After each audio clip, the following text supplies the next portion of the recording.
Welcome back to Healing Motherhood, a place where we talk about ways to heal motherhood so that we can heal the world. Thank you so much for being here.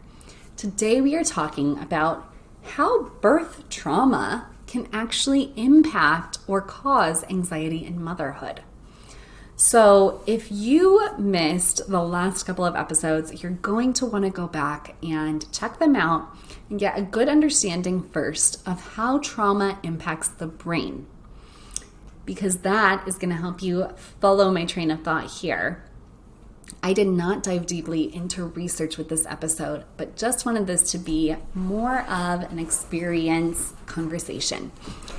This is my experience as a person who has always struggled with a little bit of anxious thoughts, intrusive thoughts, and particularly being kind of anxious as a child and through school as more things were added onto my plate.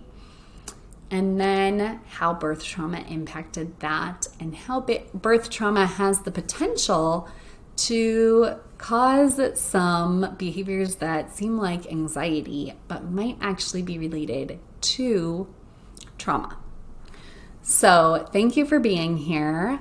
I want to just remind you that birth trauma is in the eye of the beholder. It is defined as traumatic by the person who has experienced it.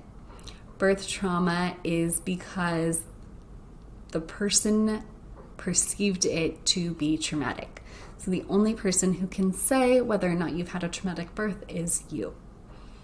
Now, when we talk about the impact of trauma on the brain, remember we talked about that amygdala going into hyperdrive, that amygdala saying, warning, warning, warning. There's danger there, danger there, danger there. Well, what does that sound like to you? Danger everywhere. The need to constantly be on alert sounds an awful lot like anxiety to me. So when we look at the way birth trauma impacts the brain, it makes a lot of sense that it might look like anxiety.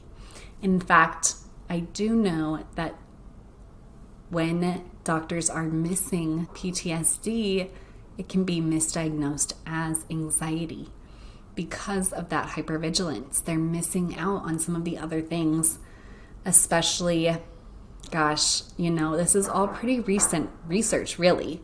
And so the screeners that they're doing aren't necessarily looking for PTSD, right? Well, they are looking at things like depression and anxiety. And so it is more likely that one would be diagnosed with postpartum anxiety than postpartum PTSD. So I just think it's an important thing to bring it to the surface that the way that trauma impacts the brain can also be what looks like or feels like anxiety.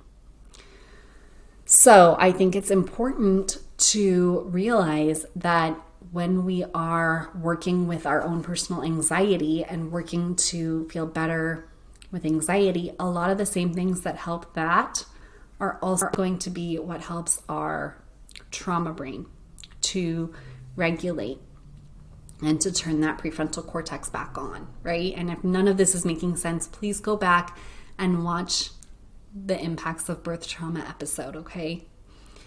So I think it's really important to remember that,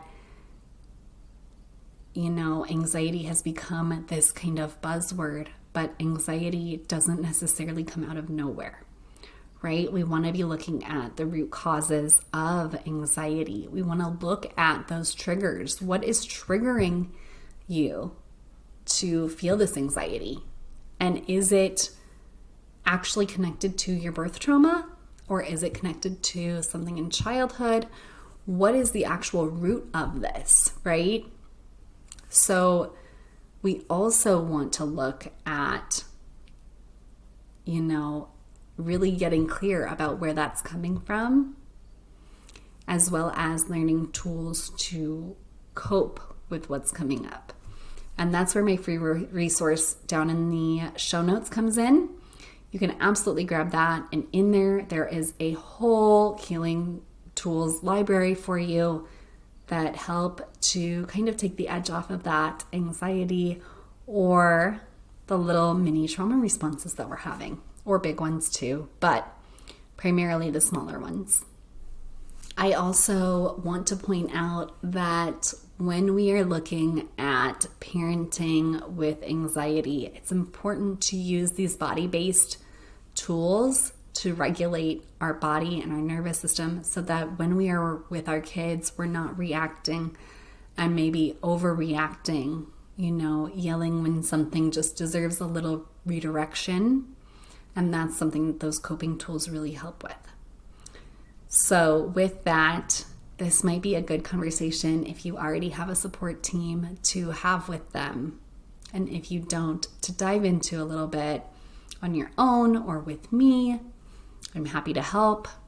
Let's chat about it. So I hope that this gave you something to think about, with anxiety being potentially not just something that appeared out of nowhere, but something that correlates to other root causes, be it your birth trauma or something from childhood. And they're actually looking at the ways that our nutrition impacts anxiety. And I know for me personally, caffeine plays a big role as well. So just noticing those different factors in your own life, playing around with your diet, playing around with your caffeine consumption can be really interesting and enlightening too. In the name of awareness, thank you for coming with me on this one and diving into my thoughts on the link between anxiety and birth trauma. Thank you so much for being here. I'm so glad you dropped in for this short episode with my musings here, and I'd love to hear your thoughts in the comments below. See you next time.